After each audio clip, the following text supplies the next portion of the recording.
Welcome back to General Chemistry on Catalyst University. My name is Kevin Tokoph. Please make sure to like this video and subscribe to my channel for future videos and notifications. In the previous video, we chose the second gas constant right here because we were given pressure units of atmospheres, and this second gas constant has units of atmospheres in it. That's a big giveaway.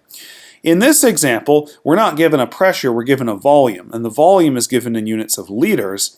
So that's going to indicate to me that we definitely probably want to use either the second one or the fourth one right here. Now, depending on which one we use is going to give us a different pressure unit. For example, if we use the second one, which I'm going to do in this video, we still have the liters here, but because the pressure units of the gas constant are atmospheres, that's going to give us a pressure unit when we calculate in atmospheres.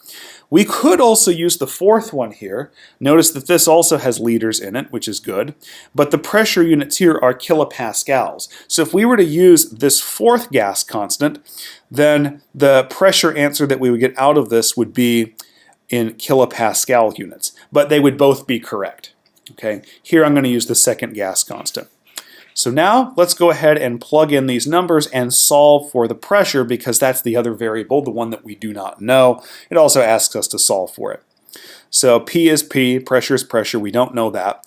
Times volume, the volume is 0.500 liters, equals N, the number of moles. We know this is 1.00 moles, times our gas constant. Again, I've selected to use 0.08206 liter atmospheres per Kelvin per mole, times the temperature, but make sure to use it in Kelvin, 298.15 Kelvin. Now I need to solve for the pressure.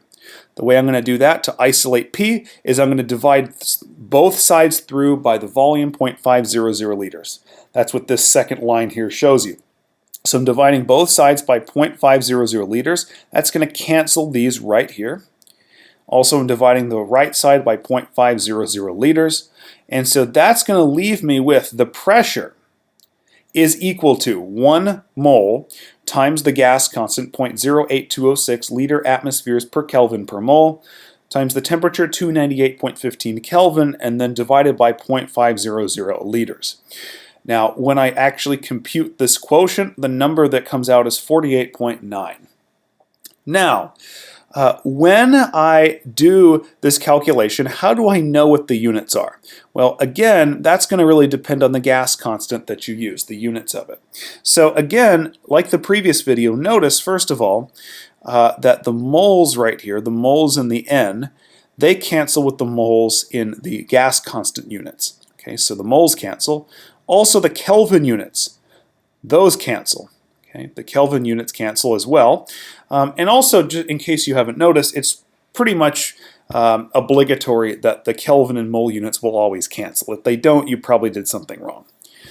Also, the liter units, so liters up here in the numerator of the gas constant, liters down here in the denominator, those cancel, and the only units that are left are atmospheres, which that's going to be the units of the final answer, and that makes sense because this is a pressure and atmospheres are pressure units. So the pressure of this ideal gas is 48.9 atmospheres. That's a very high pressure.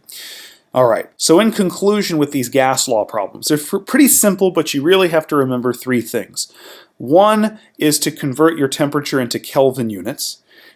You have to do that for gas law problems. Two, you have to make sure to choose the correct gas constant.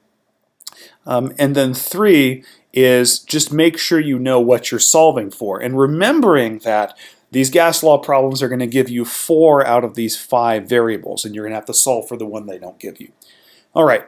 Please make sure to like this video and subscribe to my channel for future videos and notifications. In the next few videos, we're going to go over some variations of the gas law, such as Boyle's law, Charles' law, and Avogadro's law. See you then.